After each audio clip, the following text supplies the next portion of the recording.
Enjoy your new clients, doctor. You know what they say about hindsight being 20/20? Well, mine's got laser precision now. 3 months ago, I thought I had it all figured out. Nick Barlow, construction foreman, married to the beautiful Serena for 8 years, living in our Victorian fixer-upper on Maple Street. I should have known something was rotten when my wife started caring about her wellness journey and joined that fancy gym downtown. It was a Tuesday night when everything clicked into place. I was in my workshop trying to fix our leaky kitchen faucet again when Serena burst through the door like she owned the world. "Nick, we need to talk," she announced, still wearing her yoga pants and that glow people get after a good workout. Or something else entirely. "Sure, babe. Just let me finish this gasket." I didn't look up from my toolbox. After 15 years in construction, you learn that most problems have simple solutions if you just pay attention to the details. My brother Lucas is moving back to town. That made me pause. Lucas Archer, Serena's half-brother from her mother's second marriage. The golden boy who'd been finding himself in California for the past 5 years. Personal trainer, Instagram influencer, and professional pain in my A. "That's great," I lied, tightening the wrench maybe a little too hard. "Where's he planning to crash?" "Actually, that's what I wanted to discuss." Serena perched on my workbench, knocking over my carefully organized screws. "He's going to stay with us for a while, just until he gets back on his feet." I set down my tools and really looked at her for the first time in weeks. Her hair was different, highlighted, expensive-looking. New workout clothes that probably cost more than my monthly beer budget. And she was glowing with that particular excitement that used to be reserved for our anniversary dinners. "How long is a while?" I asked. "A few months, maybe 6. He's opening a new fitness studio downtown, and you know how expensive startup costs are. 6 months. In our house. With Lucas and his protein shakes and his motivational quotes and his habit of treating me like the hired help at family gatherings." "Did you already tell him yes?"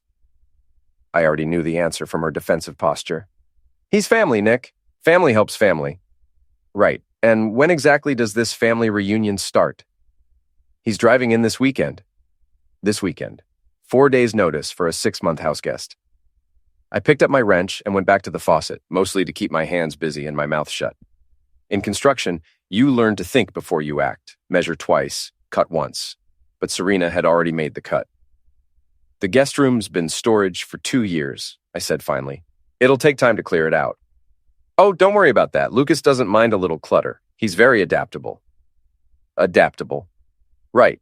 The same guy who once complained that our guest towels weren't soft enough for his sensitive skin. That night, I lay in bed listening to Serena's breathing and thinking about adaptability, about how she'd been staying late at work more often, about the new clothes, the gym membership, the sudden interest in personal growth, about how she'd mentioned Lucas's name 17 times during dinner without seeming to notice. The next morning, I called my buddy Al Rodriguez from the construction crew. "You free for a beer tonight?" I asked. "Sure, but you sound like heck. Everything okay?" "Serena's brother is moving in with us." "The pretty boy from California?" "Jesus, Nick, my condolences." "Yeah, well, I figure I better stock up on patience while I still can." "Meet me at the Rusty Anchor at 7. First round's on me." The Rusty Anchor was exactly the kind of place Lucas would hate. Dim lighting, sticky floors, and a bartender named Marlene who'd been serving longshoremen and construction workers for 30 years. It was my kind of place, which probably said something about the growing distance between Serena and me. Al was already there when I arrived, nursing a Budweiser and chatting with Eddie Sloan, an off-duty cop who moonlighted as a gym trainer. Small world. "So tell me about this brother situation," Al said, after I'd ordered my usual. "Half-brother," I corrected. "And it's complicated." "Complicated how?" Eddie leaned in, interested. I gave them the basics, the sudden announcement, the 6-month timeline, the fact that I'd had zero input in the decision. What I didn't mention was the growing suspicion that there was more to this story than Serena was telling me. "You know," Eddie said thoughtfully, "I might know this guy. Lucas Archer, right? Tall, blonde, drives a white Tesla. That sounds like him." "Yeah, he's been sniffing around the gym where I work part-time. Elite Fitness on Main Street. Asking about opening his own place, talking big about his client base from California." "What kind of talking?" "The kind that makes you wonder if he's ever actually trained anyone who wasn't paying for more than fitness advice, if you know what I mean." I knew what he meant. And suddenly, a lot of things started making sense. Lucas arrived on Saturday morning in a convoy of self-importance. The white Tesla, just like Eddie had described, followed by a moving truck that seemed way too big for someone who was supposedly just getting back on his feet. I was in the driveway pretending to organize my tool shed, while actually getting a good look at what we were dealing with. Lucas stepped out of the Tesla, wearing designer jeans, a fitted black t-shirt, and sunglasses that probably cost more than my work boots. He surveyed our house like he was considering buying it. "Nick," he called out, arms spread wide like we were old friends. "Good to see you, man." "Lucas?" I wiped my hands on a rag and walked over. His handshake was firm, practiced, the kind they teach you in sales seminars. "This place looks great. Serena said you've been doing a lot of work on it." Bit by bit, I glanced at the moving truck. That's a lot of stuff for a temporary stay. You know how it is. Had to bring my equipment, supplements, business materials. Can't build an empire without the right tools, right? Empire. Sure. Serena appeared from the house wearing a sundress I'd never seen before, practically bouncing with excitement. She hugged Lucas like he'd just returned from war instead of a self-imposed exile in San Diego. "How was the drive?" she asked, hanging onto his arm longer than necessary. "Long, but worth it. I forgot how beautiful New England is in the fall." They stood there chatting while I directed the movers, who were unloading enough gym equipment to stock a small fitness center. Protein powder by the case, supplements with names I couldn't pronounce, and a massage table that looked more expensive than our couch. "Where do you want this stuff?" one of the movers asked. I looked at Lucas, who was still deep in conversation with Serena about California sunsets and organic juice bars. "Garage," I said. "We'll figure it out later." The next few hours were a blur of boxes, equipment, and increasingly expensive belongings. Lucas had brought his own espresso machine, organic cotton sheets, and a collection of self-help books that could stock a small library. Everything was top of the line, which raised the question of how someone who needed to crash with family could afford such nice things. By afternoon, Lucas was settled in like he'd been living there for years. He'd rearranged the guest room furniture, set up his laptop on the kitchen counter, and somehow claimed the good spot on the couch. Serena was playing hostess, making sure he had everything he needed, asking about his plans, hanging on every word of his startup pitch. "The fitness industry is changing," he explained over dinner. "People don't just want to work out anymore. They want transformation, mind, body, spirit. That's what I'm offering." "That sounds amazing," Serena said. "Doesn't it sound amazing, Nick?" "Amazing," I agreed, cutting into my steak. "What kind of transformation exactly?" Lucas leaned back in his chair, warming to his favorite subject. "It's about unlocking potential, breaking through the barriers that hold people back. I work with clients one-on-one to identify their limiting beliefs and create breakthrough moments. And this requires a massage table? Holistic wellness, brother. Sometimes the body holds trauma that traditional exercise can't release. I'm certified in several therapeutic techniques." "Brother, we'd known each other for 8 years and had maybe 6 real conversations, but now we were brothers." "That's so progressive," Serena said. "Nick's always been more of a traditional guy, aren't you, honey?" There was something in her tone, a slight edge that suggested traditional wasn't necessarily a compliment anymore. "I believe in what works," I said. "Simple solutions for real problems." "But sometimes the real problems aren't simple," Lucas said with a knowing smile. "Sometimes they're buried deep, and it takes someone with the right skills to help dig them out." After dinner, I excused myself to the workshop, while Serena and Lucas continued their philosophical discussion on the couch. Through the window, I could see them talking animatedly, Serena laughing at something Lucas said, touching his arm for emphasis. I tried to focus on a cabinet door that needed adjusting, but my mind kept wandering. There was something about the way they interacted that bothered me. Too familiar, too comfortable, like they'd been having conversations I wasn't part of. My phone buzzed with a text from Al. "How's the house guest situation?" "Day 1 and I'm already hiding in the workshop," I typed back. "That bad?" "Let's just say I'm learning a lot about holistic wellness and breakthrough moments." "Jesus, good luck, man." I set down my phone and picked up my sandpaper. Sometimes the best way to deal with complicated problems was to focus on simple ones. Sand the rough edges, apply the right pressure, smooth things out gradually. But as I worked, I couldn't shake the feeling that some problems were too deep to sand away. 2 weeks into Lucas's stay, our house had transformed into something I barely recognized. The kitchen counter was permanently cluttered with his supplements and protein powders. The living room smelled like essential oils and ambition. And every conversation somehow circled back to Lucas's revolutionary approach to fitness and personal development.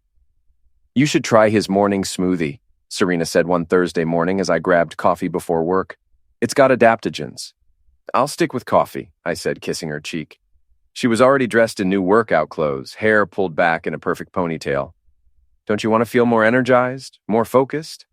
"I feel fine." Lucas appeared from the guest room in designer athletic wear that probably cost more than my monthly grocery budget. "Morning, Nick. Beautiful day for transformation, isn't it?" "It's Thursday," I said. "Every day is an opportunity to level up, brother." That's the mindset that separates winners from everyone else. I finished my coffee and grabbed my lunch from the fridge. Some of us have actual jobs to get to. "Work is just another form of exercise," Lucas said, launching into what sounded like a prepared speech. "Physical labor, mental focus, problem-solving under pressure. You're basically running an outdoor gym, Nick." "Right, well, my outdoor gym has a foundation to pour today." I kissed Serena goodbye and headed for the door, but I could hear Lucas continuing his motivational monologue as I left.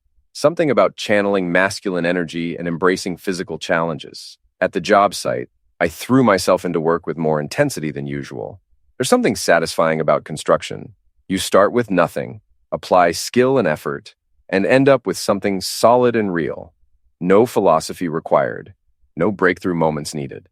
Just honest work and tangible results. "You're attacking that concrete like it owes you money," Al observed during our lunch break. "Just focused," I said. "Focused on avoiding your house guest. That obvious? You've been here since 6:30 every morning for 2 weeks. Either you're having marriage problems or your brother-in-law's driving you crazy." "Half brother-in-law," I corrected. "And maybe both." Al opened his thermos and poured coffee that looked strong enough to dissolve metal. What's the deal with this guy anyway? Serena act like this around all her family? That was the question I'd been avoiding. Serena had always been social, friendly, outgoing. But with Lucas, there was something different. An energy, an excitement that I hadn't seen directed at me in months. "They're close," I said finally. "How close?" "They text constantly. She laughs at everything he says. She's bought a whole new wardrobe since he moved in." "New wardrobe for her brother? Half-brother. Nick, that doesn't make it better." I knew he was right, but admitting it out loud felt like crossing a line I wasn't ready to cross.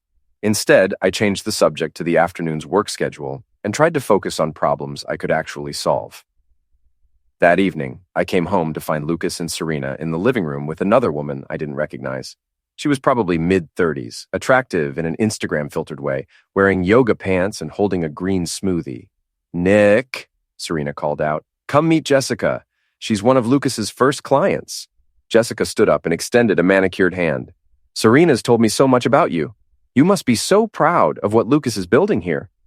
"It's really something," I agreed, not sure what exactly I was supposed to be proud of. "The transformation has been incredible," Jessica continued. "I mean, I thought I was in decent shape before, but Lucas showed me how to access strength I didn't even know I had." "That's great." "We were just discussing Jessica's progress," Lucas said. "She's been working with me for 3 weeks now, and the results speak for themselves." Jessica did look fit, but then again, she'd probably looked fit before she met Lucas, too. I was about to excuse myself when she pulled out her phone. "I have to show you these before and after photos," she said, scrolling through her gallery. "The difference is amazing." She handed me the phone, and I found myself looking at pictures that were definitely more after than I'd expected. Jessica in various workout poses, some in sports bras, some in outfits that left very little to the imagination. "Wow," I said, handing the phone back quickly. "Lucas has this incredible ability to make you feel comfortable in your own skin," Jessica said. "He really sees you, you know?" I glanced at Serena, who was nodding enthusiastically. "That's exactly what I've been telling Nick. Lucas has this gift for helping people break through their barriers." "It's all about trust," Lucas said, "creating a safe space where people can explore their potential without judgment." After Jessica left, I found myself alone with Serena in the kitchen while Lucas took a phone call in the guest room. "She seems nice," I said carefully. "She's amazing. You should see how much more confident she is now. Lucas really has a gift." "How many clients does he have?" Just a few so far, but word is spreading. He's being very selective about who he works with. Selective how? He only takes clients who are really committed to transformation. People who are ready to do whatever it takes to break through to the next level. Through the thin walls, I could hear Lucas on his phone call, his voice low and intimate. Something about pushing boundaries and exploring new territories. Serena, I said, what exactly does Lucas's training involve? Why do you ask? Just curious. Some of those photos Jessica showed me seemed pretty personal. Serena's expression shifted slightly, defensive. It's about body positivity, Nick. Learning to embrace your physical self without shame. You wouldn't understand. Try me. You're very traditional in your thinking. There's nothing wrong with that, but Lucas operates on a different level. He's helping people overcome years of conditioning and repression.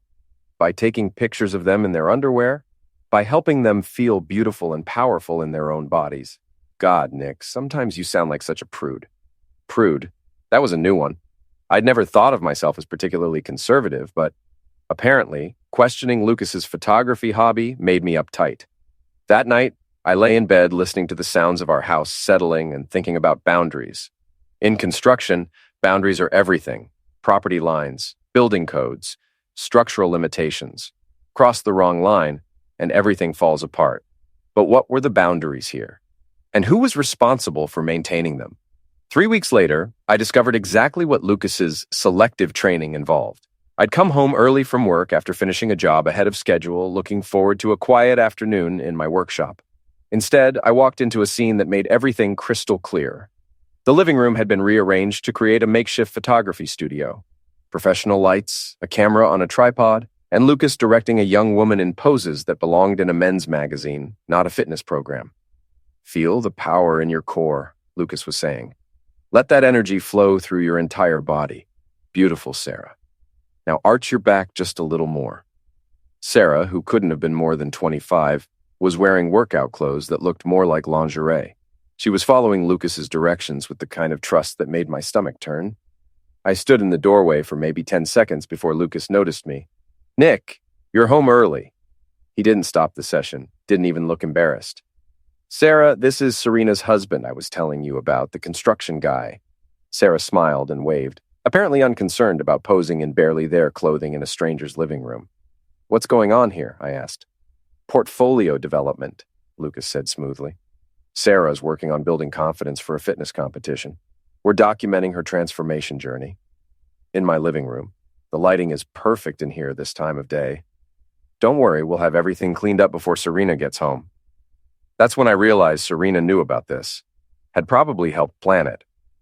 Sarah, I said, could you give us a minute? Of course. She grabbed a robe from the couch and headed for the bathroom. Problem, Nick? Lucas asked, adjusting his camera settings. Yeah, there's a problem. You're running some kind of photography business out of my house without asking? It's not a business, it's therapy. These women are learning to love their bodies, to see themselves as powerful and beautiful. I'm providing a service. What kind of service exactly? Empowerment, confidence building, body positivity coaching? With a camera? Documentation is part of the process. How else can they see their progress? I walked over to his camera and looked at the display screen. The photos were professional quality. I'd give him that. They were also exactly what I'd suspected. Glamour shots masquerading as fitness photography. Does Serena know what you're really doing here? Serena understands my work better than anyone. She's been incredibly supportive. Supportive how? Lucas smiled, and for the first time since he'd arrived, I saw something genuine in his expression, something that made my blood pressure spike. She's helped me understand the local market, what women in this area are looking for, what they need. She's got great insights into the female psyche. She's married, Lucas. She's also an adult who can make her own choices about how she wants to grow and explore her potential. What the heck does that mean? It means maybe you should ask her instead of me. Sarah emerged from the bathroom, still in the robe, looking uncomfortable with the tension in the room. Should I come back another time? She asked. No, Lucas said. We're almost finished anyway. Nick was just leaving. I looked at Sarah, young and trusting and probably paying Lucas good money for this empowerment session. Then I looked at Lucas, who was watching me with the confidence of someone who knew he held all the cards. Actually, I said. You're both leaving. Sarah, I'm sorry, but you need to go. Lucas, pack up your equipment. This ends now. You can't tell me what to do in my own space, Lucas said. Your space? This is my house, my living room, my furniture you've been moving around for your photo shoots. Serena said, Serena doesn't get to make unilateral decisions about how our home is used. Especially not for this. Sarah was already gathering her things, clearly wanting to escape the confrontation. Lucas, I'll call you later about rescheduling. Don't bother, I said. There won't be any rescheduling. Not here. After Sarah left, Lucas and I faced off in the living room like rivals in an old Western. The photography equipment sat between us like evidence in a trial. You're making a mistake, Lucas said. You're letting your insecurities damage your marriage. My insecurities? Serena deserves a partner who supports her growth, not someone who tries to control her out of fear. What exactly am I supposed to be afraid of? That she's outgrowing you? That she's discovering there's more to life than this small-town blue-collar existence you've trapped her in? I felt my hands clench into fists, and for a moment I understood why some problems got solved with violence instead of words. But I'd learned long ago that losing your temper usually meant losing the argument. Pack up your stuff, I said quietly. All of it. You've got until Serena gets home to figure out where you're going next. You can't kick me out. Serena invited me here. Serena can invite whoever she wants to visit. But you're not visiting anymore. You're running a business I don't approve of in my home. This isn't just your home. No, but it's half mine. And my half says, you're done. Lucas stared at me for a long moment, probably calculating whether he could push further without consequences. Whatever he saw in my expression convinced him to start packing up his camera. This isn't over, he said. Yeah, it is. But as I watched him dismantle his makeshift studio, I had a sinking feeling that he was right. This was just the beginning. Serena came home to find Lucas loading his photography equipment into the Tesla and me in the workshop, aggressively sanding a piece of wood that didn't need sanding. The shouting started immediately. What did you do? She demanded, bursting through the workshop door. I came home to find your brother running a softcore photography business in our living room. It's not a business, it's therapy. With clients in barely there outfits posing for glamour shots? God, Nick, you make everything sound so dirty. These women are learning to love their bodies, to feel confident and powerful. By taking their clothes off for Lucas's camera? By breaking free from exactly the kind of narrow-minded, judgmental thinking you're showing right now. I set down the sandpaper and looked at her. Really looked at her. The new clothes, the perfect hair, the defensive anger that seemed way too personal for someone just protecting her brother's business interests. How long has this been going on? I asked. What's that supposed to mean? How long have you been helping Lucas with his therapy sessions? I've been supportive of his work since he got here. Someone in this family should be. Supportive how, Serena? She crossed her arms, a gesture I'd learned to recognize as her preparing for battle. I've helped him understand the local market. I've referred some friends who might benefit from his services. I've provided a supportive environment for him to build his practice. What friends? Women who are ready to grow, to explore their potential, to break free from limiting beliefs about their bodies and how they experience intimacy. How they experience intimacy. Oh, don't look at me like that. Just because you're uncomfortable with the human body doesn't mean everyone else has to be. I'm uncomfortable with my brother-in-law photographing women without clothes in my living room. I think that's reasonable. He's helping them. He's providing a service that this backward little town desperately needs. What service exactly? What does Lucas do that a regular photographer or a therapist or a personal trainer can't do? Serena's expression shifted, and for a moment, I saw something flicker across her face. Guilt, maybe, or fear of being found out.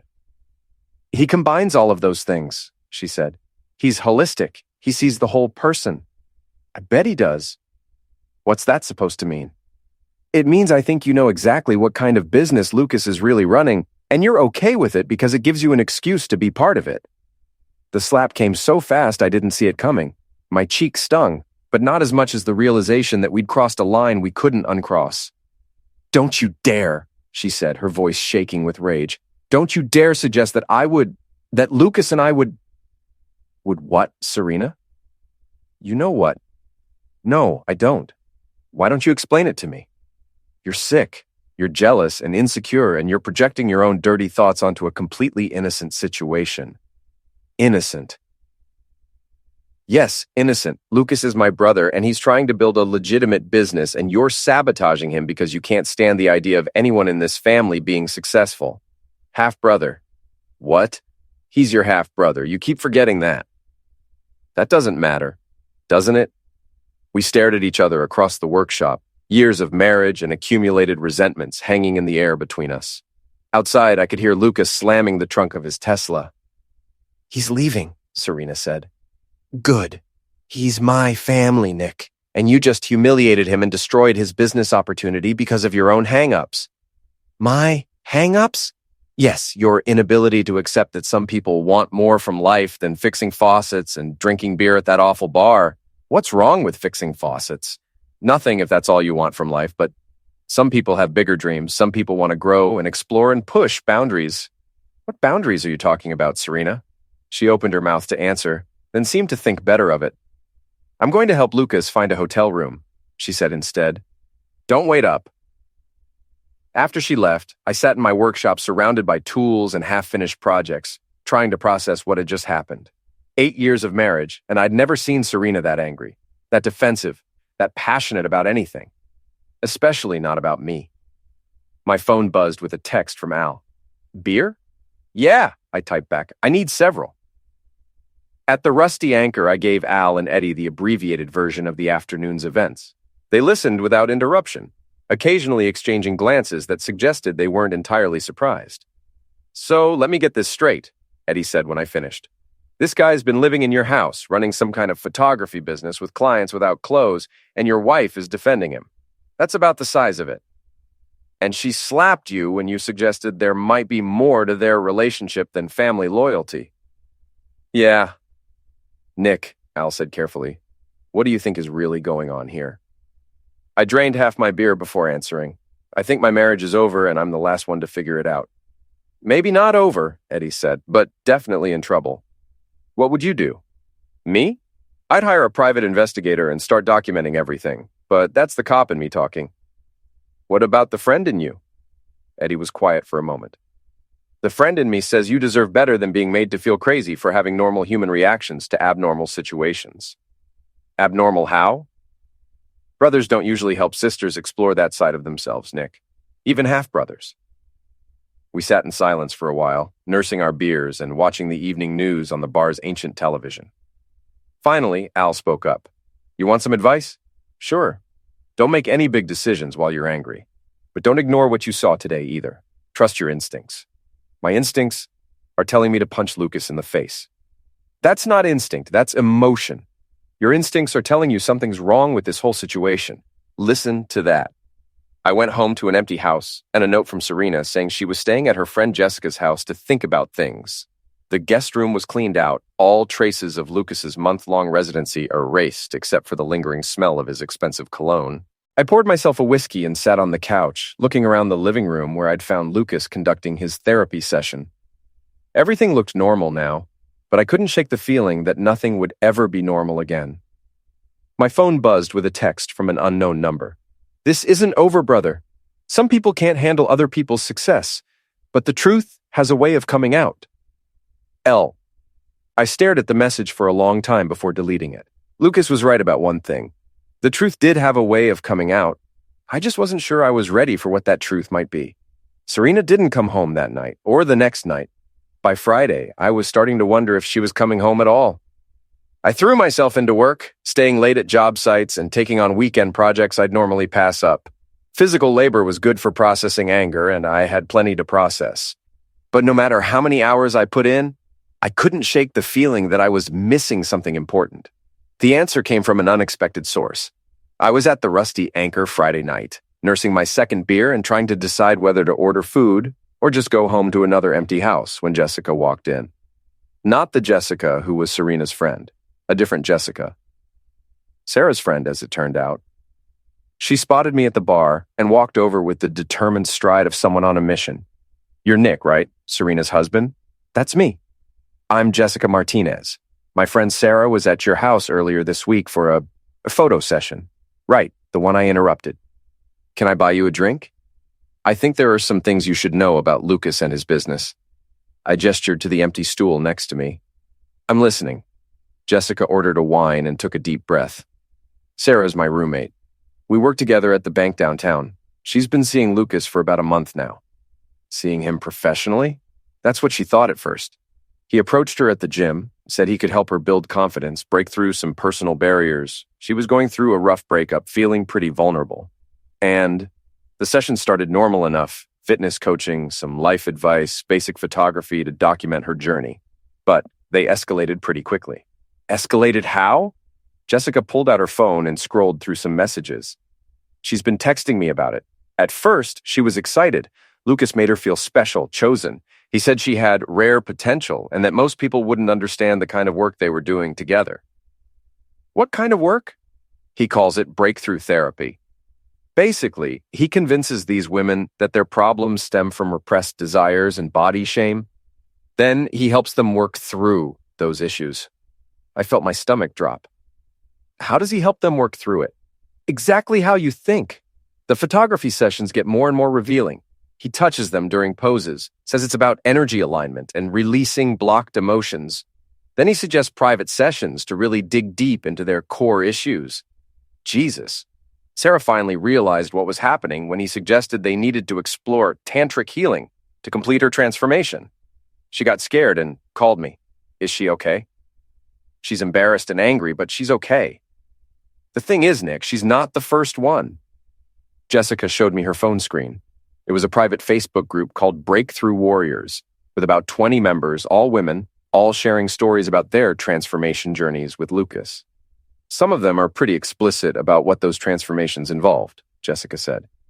And some of them mention getting advice and support from a local woman who really understands Lucas's methods. What local woman? They don't use names, but she's described as blonde, married, works in tech. Someone who's been through the program herself and now helps other women understand what they're experiencing. The room seemed to tilt slightly. I gripped my beer bottle harder than necessary. Are you saying what I think you're saying? I'm saying your wife isn't just supporting Lucas's business, she's part of it. I stared at the Facebook group on Jessica's phone, reading posts about life-changing experiences and discovering my true self and finally understanding what I was missing in my marriage. How long has this been going on? Based on the posts, at least 6 months, maybe longer. 6 months. Lucas had only been in town for a month, but the business had been running for 6 months, which meant either he'd been coming to town regularly before his official move, or someone else had been running things in his absence. Jessica, I said carefully, what exactly are you telling me? I'm telling you that Lucas isn't just your wife's brother who needed a place to crash. This whole thing was planned. The move, the business, using your house as a base of operations. Sarah heard them talking about it during her last session. Talking about what? About how having a legitimate address and a supportive local contact made everything easier.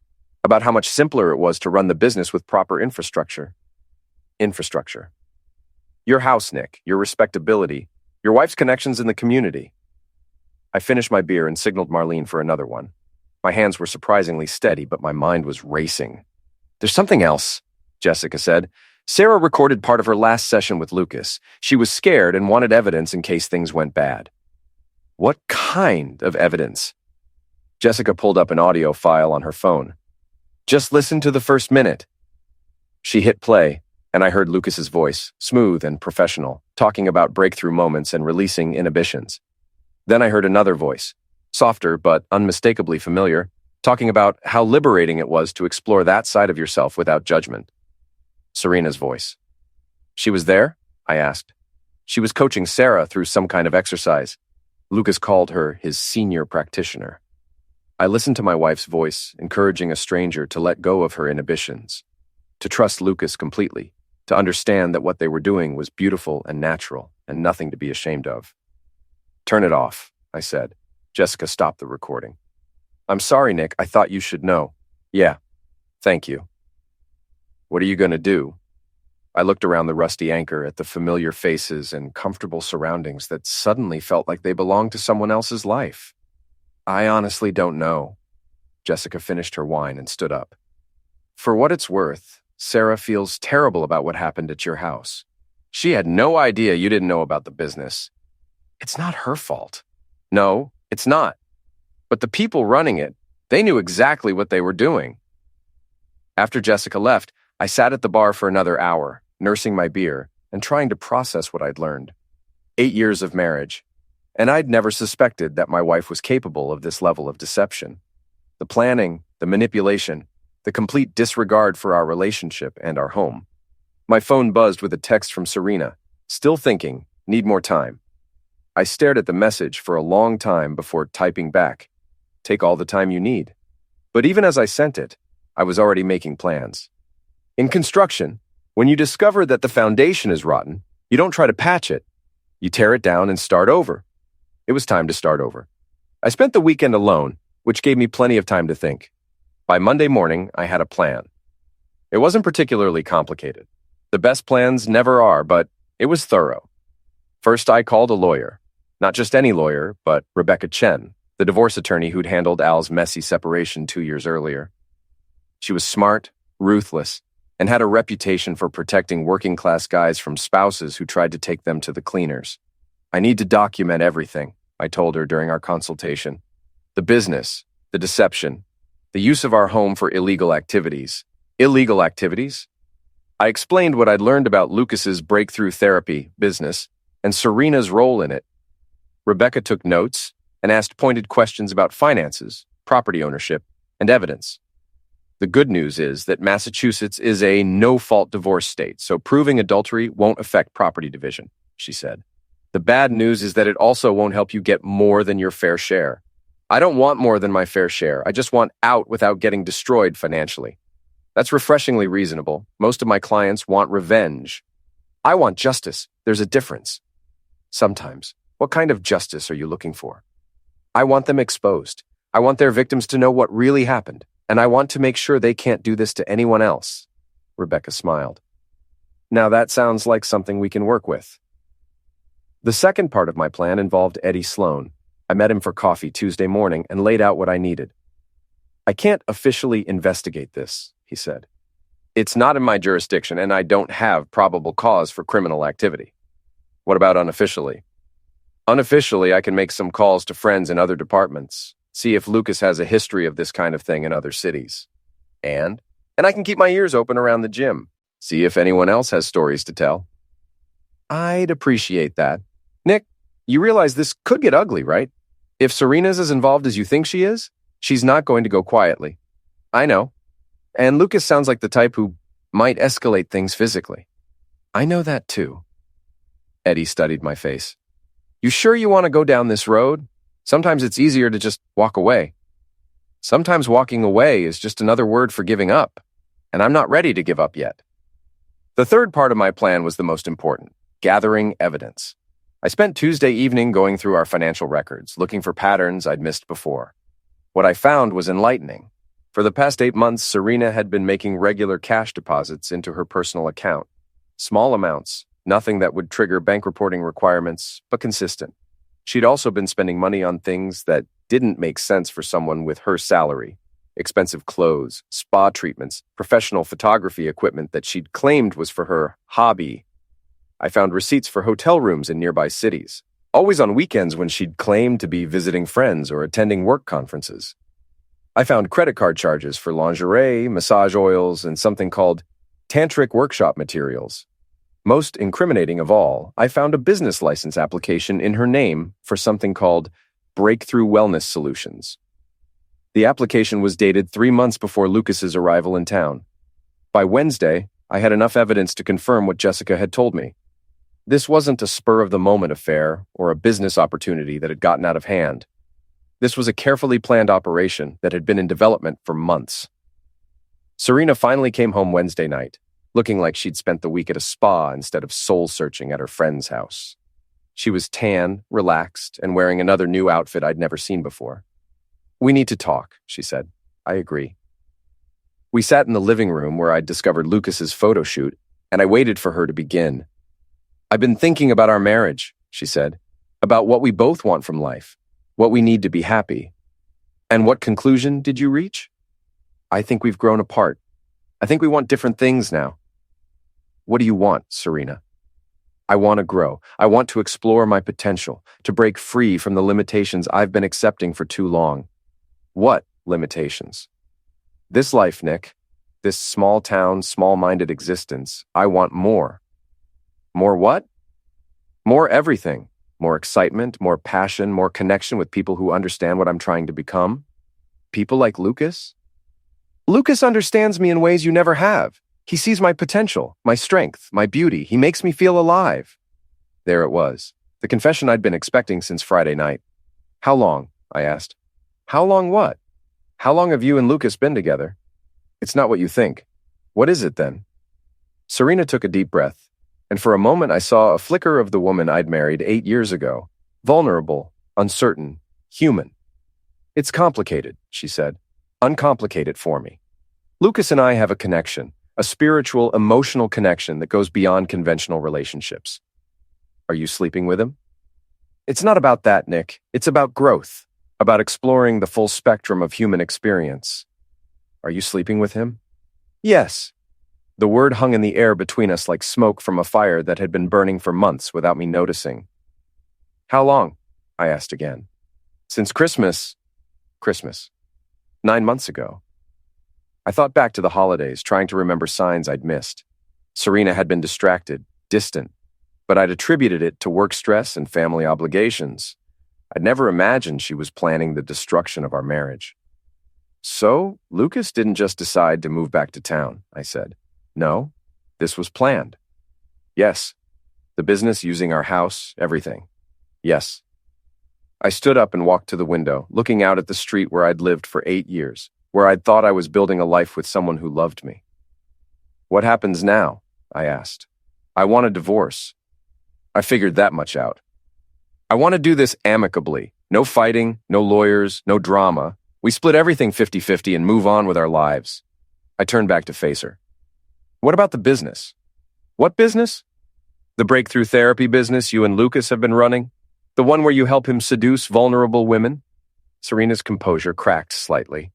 It's not like that. What's it like? We help people. We provide a service that helps women discover their power, their confidence, their true selves, by taking advantage of them when they're vulnerable, by offering them experiences their husbands and boyfriends are too narrow-minded to provide. Experiences like what? Like feeling desired? Like feeling beautiful and powerful and free from judgment? For a fee, we deserve compensation for our time and expertise. How much compensation? Serena didn't answer. How much, Serena? Enough to start a new life, enough to be free. I nodded slowly. And you thought I'd just let you walk away with half of everything I've worked for, plus whatever you've made from your side business? It's only fair. Fair? I've been a good wife for 8 years, Nick. I've supported your career, maintained our home, been there for you through everything. I deserve half. You've been planning to leave me for 9 months while pretending to be a good wife. You've been running a business out of our home without my knowledge or consent. You've been lying to me every day for 3/4 of a year. I was trying to find a way to tell you. When? After you'd moved out? After you'd taken everything you could carry? Serena stood up, her temporary vulnerability replaced by the cold determination I'd seen when she slapped me in the workshop. I'm not going to argue with you about this, Nick. I want a divorce, and I want it to be civilized. We can do this the easy way or the hard way, but we're doing it. You're right, I said. We are doing it, but it's going to be my way. What's that supposed to mean? It means I know about the business license. I know about the hotel rooms and the cash deposits and the tantric workshop materials. I know about Sarah and Jessica and the Facebook group and the recordings. The color drained from Serena's face. I know everything, Serena, and now everyone else is going to know too. You can't. I can, and I will. She stared at me for a long moment, probably calculating whether she could salvage the situation with tears or threats or promises. What do you want? She asked finally. I want justice. What does that mean? It means you're going to find out what happens when you underestimate the narrow-minded construction worker you've been lying to for 9 months. I walked past her toward the stairs. Pack whatever you need for tonight, I said. Tomorrow, everyone in town is going to know exactly what kind of business you and Lucas have been running, and then we'll see how amicable you want this divorce to be.